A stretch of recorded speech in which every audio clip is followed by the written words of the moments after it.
Welcome back. You're still watching Daybreak on this 27th day of February 2023.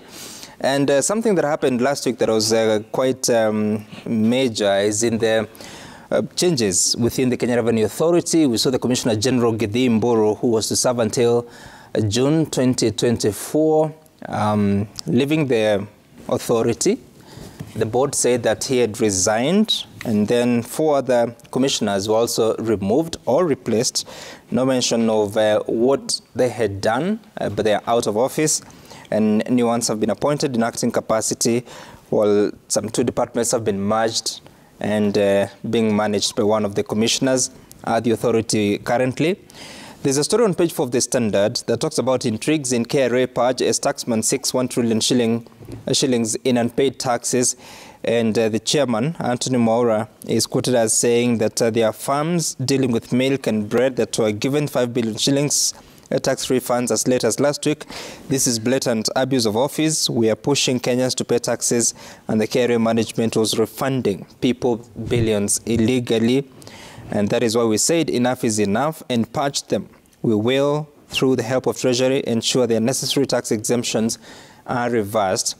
And what does this look to you, Honorable Okello? Because yes, there's work to be done. There's a new board because some 5 directors were just sworn in 18th of January. The new chairman, excuse me, Anthony Mwaura. Well, thank you. Well, since Ruto came into office, he has trained his eyes on KRA, or rather collection of taxes, and he has gone publicly on this. Ruto's economics indicate that you can overtax citizens to prosperity. I don't know where he learned that, because you never do that. You only prosper a country when you firstly carry out what we call a favorable trade, where you do more of exports than imports. Now there are countries actually that are suffering from a scarcity of dollars, and Pakistan is one of them, where they cannot marshal enough dollars to now purchase goods outside Pakistan. And I think our country is also going there. We have been known for majorly 2 things: agriculture, where we do lots of exports of our goods, tea, coffee, pyrethrum, and the rest, and tourism. So I only wish that we could have paid much credence to these 2, and at the same time attain that favorable balance of trade, right, so that our country can develop, not over milking the people that are already suffering. And that is why we are going to scale up our public barazas, engage with Kenyans so that we can see how best to push Honorable my friend's government here, so that they can do what is right. So lots of changes have been done at KRA, starting from the top, the board, that came down to the CEO, Director General, and that has also affected a few commissioners and probably deputy commissioners as well. I would agree with that decision if they present cogent evidence that indeed these individuals did not do the right thing, or there were pilferages of public money by way of laziness, or just deliberate schemes to, take money out of KRA and ending up in wrong hands. If that evidence was provided, then we would be reading from the same page. But what is now happening looks like they're just jeopardizing the careers of these individuals. And let me tell you some of them are very young. And once you leave a job such as a commissioner from KRA, I do not think that there is any organization or enterprise that would want to engage you. So you are 30 years, for example, and by God's grace, through your education and expertise, you have moved high up the ladder in KRA to become a commissioner. And somebody comes about because changes have been made and becomes so vindictive that they have to send you home at 30 years, Sam. So, let us also be very considerate, even as we carry out a purge, that does not make sense to any one of us. And as I said, if they presented evidence that, you know, on this date, we lost this amount of money because of certain policies and regulations that you introduced at KRA, then that would be something else.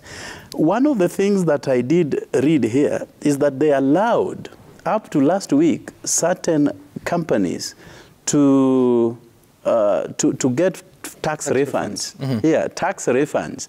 Let me tell you, there's a very elaborate process around taxation, rules and regulations around taxation.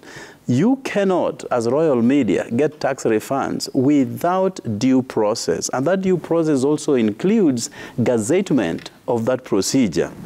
Now, to annul a gazettement is to degazette that previous gazettement, so that this new one supersedes the previous one. We haven't seen that, Sam.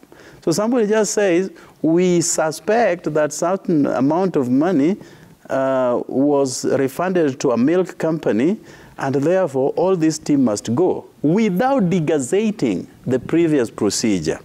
So I think... So you're not convinced that there was a good cause, I mean, a good reason? They could have presented that reason to the citizens, because even when you read the memo that came from KRA, it had no reasoning behind sending these individuals home.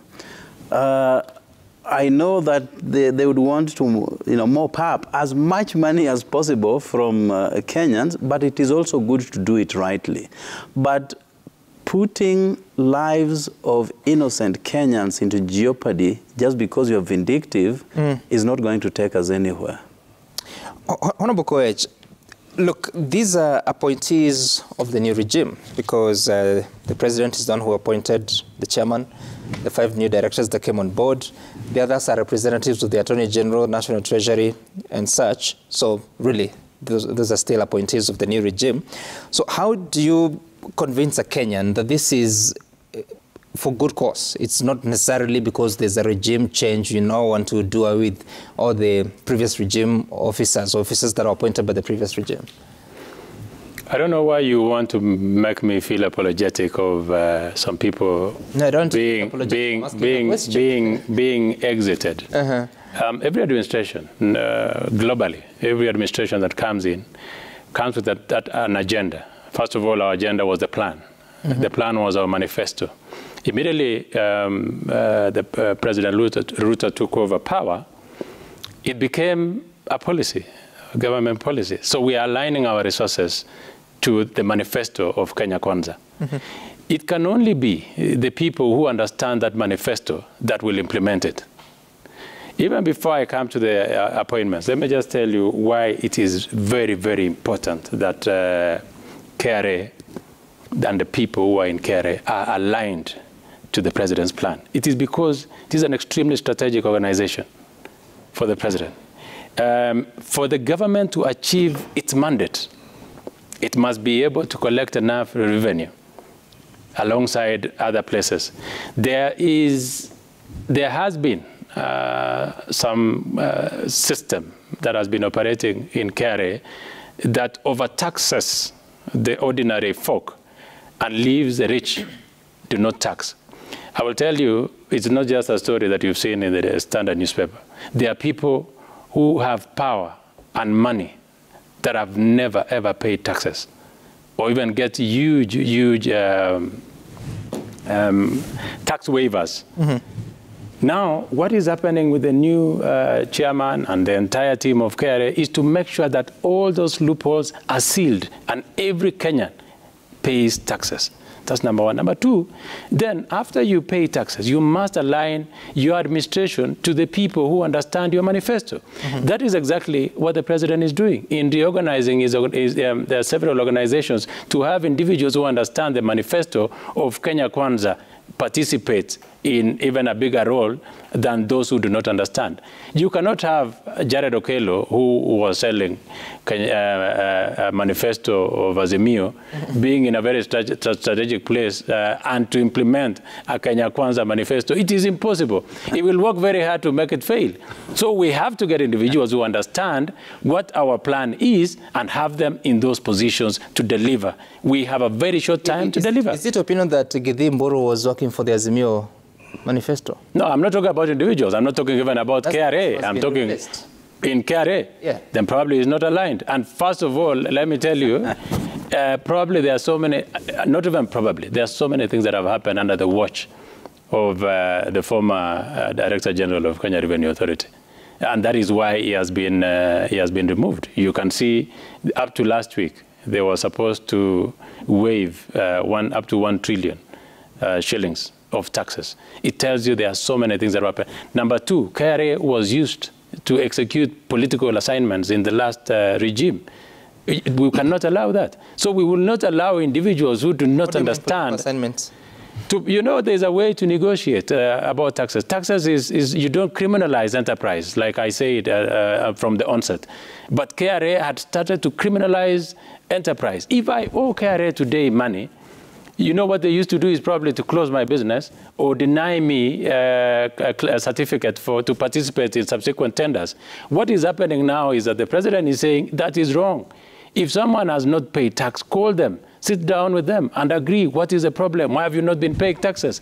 Businesses are suffering. You agree with them and let them give you a schedule of how they can pay taxes. The yesteryear regime did not want to hear that. All they wanted to do was to shut down businesses, and they were interested more on executing political assignments than working for the Kenyan people and collecting revenue. So let us have people who are aligned to our administration and people who really understand what the president wants and people who can collect taxes on behalf of the rest of the country. We must develop this country. The only way to develop Kenya is to collect taxes. And like Jared is saying, no one is overtaxing anyone.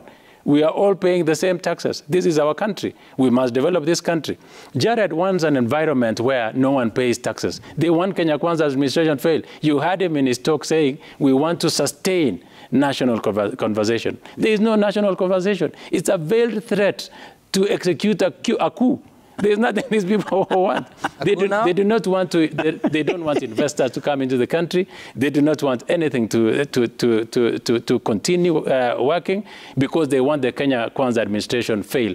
6 months after we've won elections, Sam, what honestly will we have done to overturn what had been done in 5 years? The president is trying, and now he has steered the country into stability. We were in a deep hole.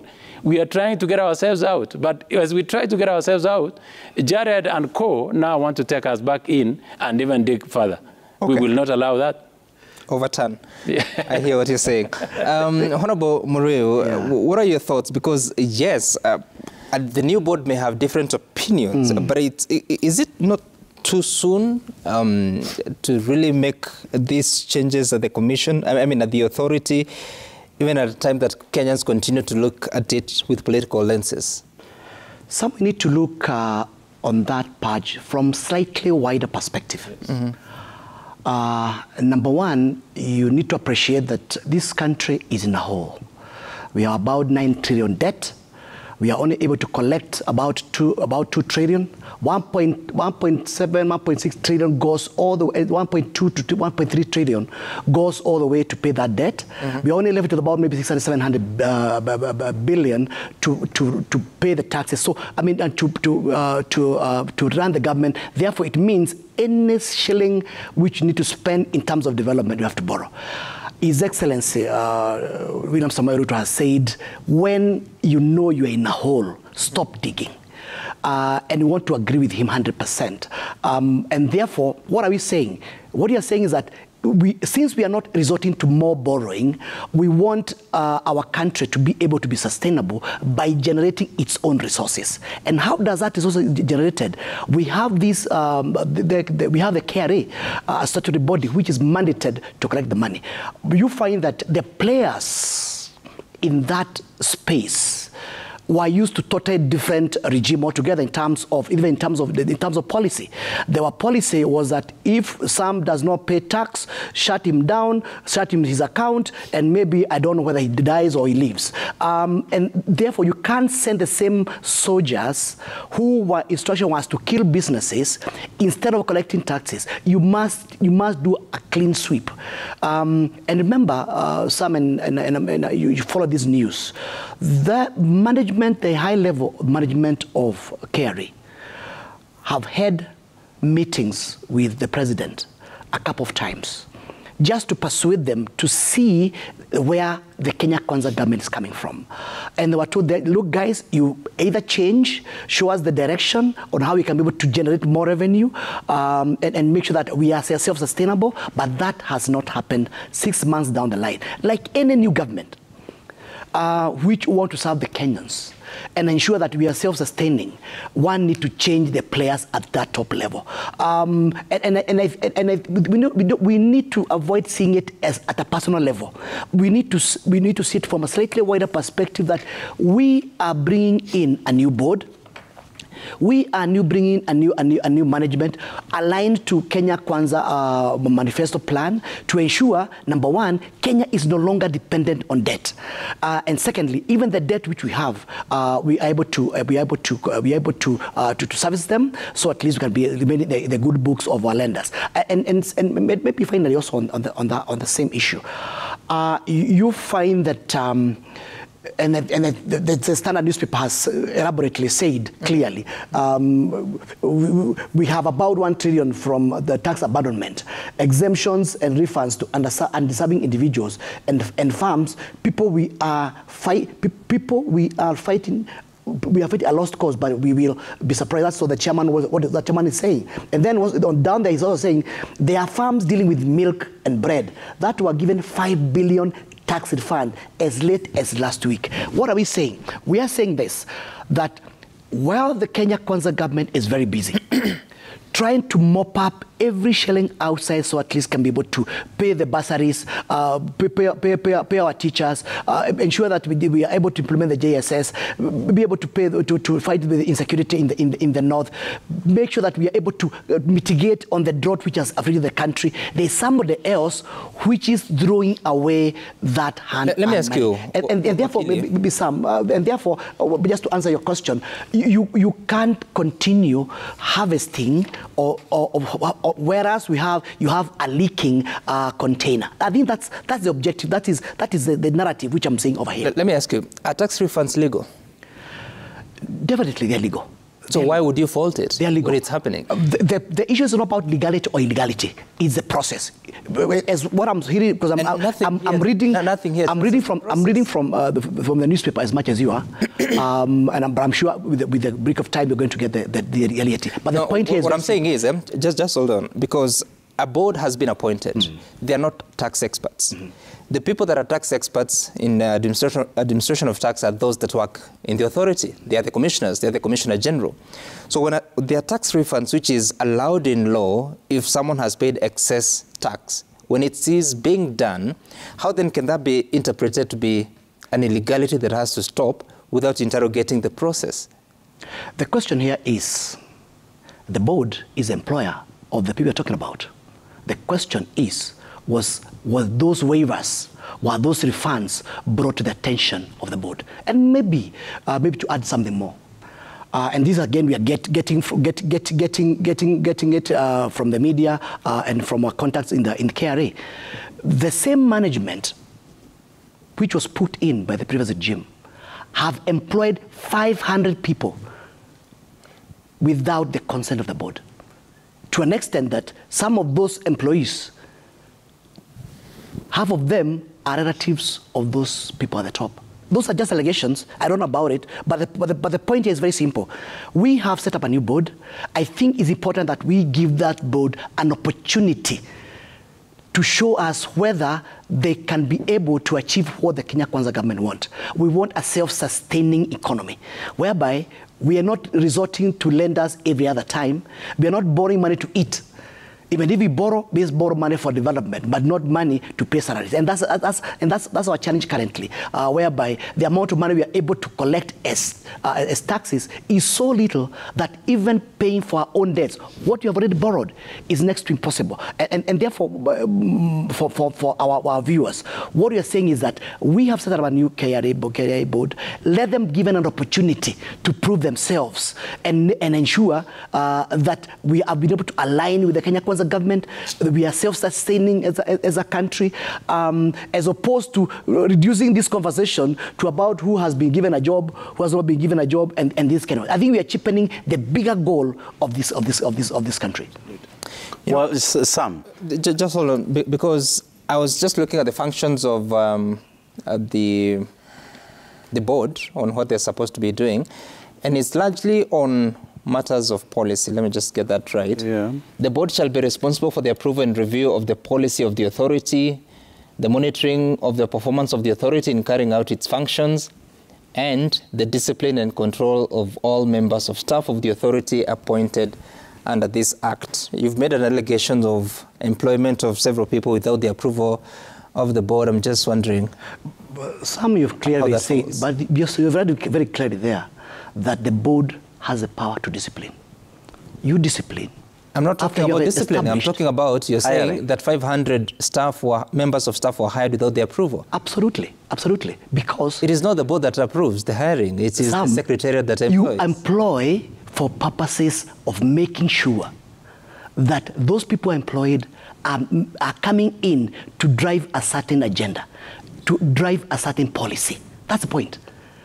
But the moment the management does things behind behind the eyes, behind the backs of the board, naturally, they are ultra-vires. They are against the law.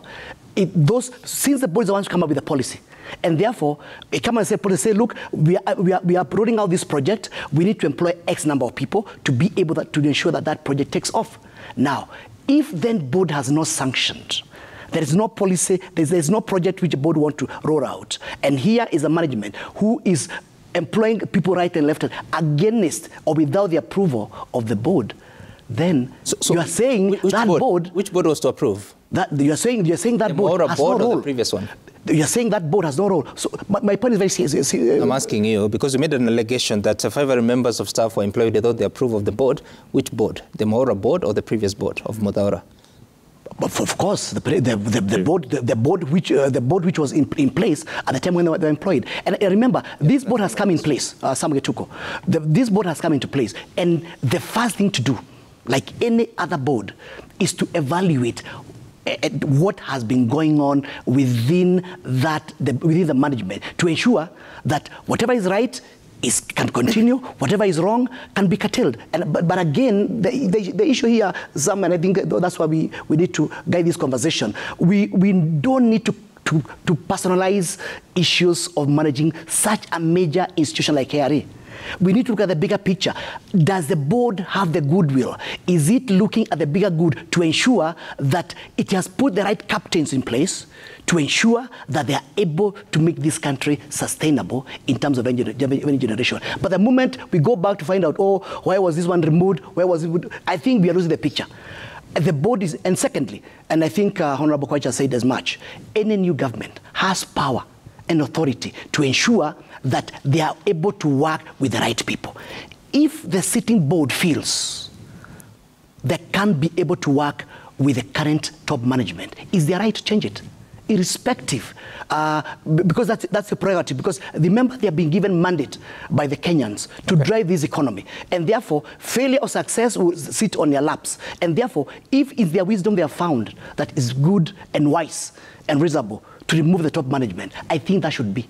And therefore, the question we should be asking ourselves is, what strategies have they put in place to ensure that this country is no longer dependent on debts, but is self-sustaining in terms of mopping up all the taxes across the board? All right, Jared, I want you to have the final word on this, but it's also very difficult to get, and allow me to say this, an answer that is not political from this panel. Because at the end of the day, yes, you want to bring change, but must the new government focus on changing the faces, or is there a different way of making processes more efficient without necessarily having this feeling that you're going to correct the mess of the previous regime? Some, I would say, without flinching, that we need systems that are effective in every government sector. The private sector has continued to employ very good strategies, and that is why they thrive over government that gets lots of funding from itself. You look at parastatals, for instance, and you juxtapose that with what the private sector is doing under the same business structure, and you find that the private sector will always thrive, even when the government parastatals get a lot of funding and support each time they are reeling on their knees.